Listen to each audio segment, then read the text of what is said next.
Understanding symmetry, it's the key to understanding justice. Understanding that each individual has a right to live is the foundation of a peaceful and balanced social contract. This understanding often leads to the desire to help others who are indirectly negatively affected by the larger system. Not everybody that focuses on building something for themselves builds something good.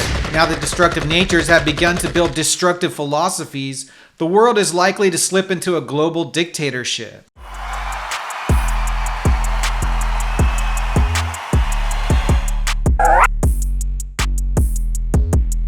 Epiphany. The definition of epiphany is when you suddenly feel you understand or become conscious of something. It's basically a realization, right? It's kind of contradictory or paradoxical, but it's taken me years to understand how simple life really is in a zoomed out, generalized view. You really have to study everything to get a good, clear view of the general and to be conscious of it, as opposed to leaving it unaddressed. In every way that matters, humans are all the same. We all need food, air, water, shelter, healthcare, and education, or we die, or we suffer. We all participate in a finite, limited system. That generates a crystalline ethical emergence from a deterministic universality that we all share. Justice is just basic symmetry and fair consideration of upholding the universal goal, the aversion of suffering for all individuals, and the promotion of human flourishing for all individuals. It's an idealized goal, but we always have to keep it in sight to reason properly. There's three possibilities. A person or group of people is going to focus on who dies. A person or a group of people is going to decide who needs help. Or chaos reigns and things happen by chance. Obviously, we should only be deciding who dies in triage situations.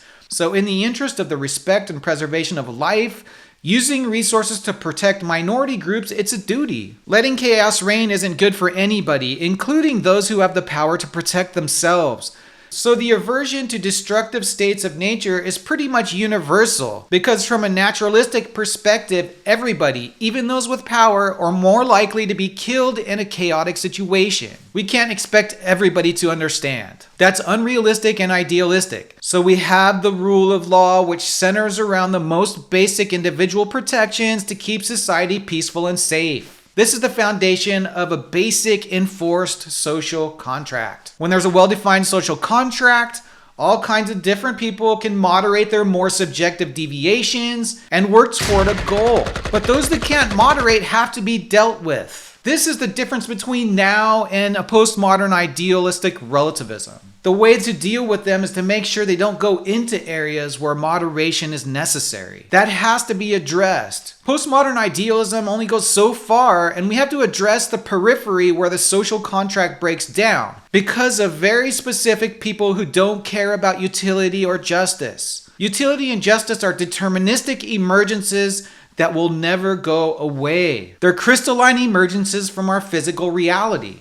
Force. Some people with power want to be the ones who decide who lives and who dies. In the most significant and powerful sense, they have no right to do so. In a human sense, they're not special or inherently more valuable than anybody else. They have ignored and forgotten the inherent value of life. This mentality defies justice and fairness and pushes an ends justifies the means scenario in which any amount of suffering of the other is just collateral damage. It's a state of war instigated by those who don't understand the inherent value of life for all human individuals. This scenario puts people in charge to decide who dies even when it's unnecessary. It's not necessary for people to believe what you believe to go on living, unless their actions actually prevent the emergent universal. Nobody owns that universal. It's there. It will always be there. Justice, ethics, fairness, symmetry. It will always be there. People who don't respect the right of individuals in a necessary sense can rightly be called evil fucking people. Balance. Life is complex and messy. There's no way around that. We have to deal with it, and we have to have checks and balances to prevent quick change. Raw power is just too enticing to some. Therefore, social contract enforcement will always be necessary for civilization if we want peace and aversion to suffering. Really, it's just because of those who can't control themselves. People who think it's clever to be deceiving or manipulative are the ones who create the situation in which we have to enforce laws. Understanding will never be enough, but without it, those in power have no substance for justice. I mean, if you think about it, ideally, you could have a benevolent dictator that understood universality, human utility, the social contract, and preserved it in such a way as to keep individual loss of life at a minimum and promote human flourishing. This benevolent dictator, I would think, would do naturally what we'd expect in a healthy, functioning democracy. He'd be transparent, only using executive power when absolutely necessary and giving the people what they want as much as possible, or providing sensible explanations as to why not. Education would be centered around human universality and truths that don't change based on individual perspective. And when I say that about education, I mean it as a minimum, okay? Like, we're not going to deviate and teach everybody, a Christian-based curriculum, nor will we deviate and teach everybody an Islamic-based curriculum. Everything has to be based around things that are provable for everybody, regardless of who they are. And there's a lot to be said about teaching civil rights and justice so we don't make the same mistakes. And I hate to say it, but there's an argument that the other side makes that that perpetuates things infinitely. That perpetuates... It's an empathy trap, okay? It perpetuates guilt infinitely when ultimately the initial problem ended, but the musing about it and the reparations go on forever because there's no one to stay, okay, now you've had enough. And what is enough? Nobody knows. And that's effectively a empathy trap problem, okay? But we do need to learn in a general sense not to make these mistakes of crushing minorities, okay, under the wheels of a larger system. We need to learn those mistakes, but probably the best way to teach those kinds of lessons is through a philosophical underpinning rather than a historical one when it comes to those. I think there's probably a balance there. Those with views that are inclined to break the just, universal social contract have to be moved. That's just an unfortunate fact.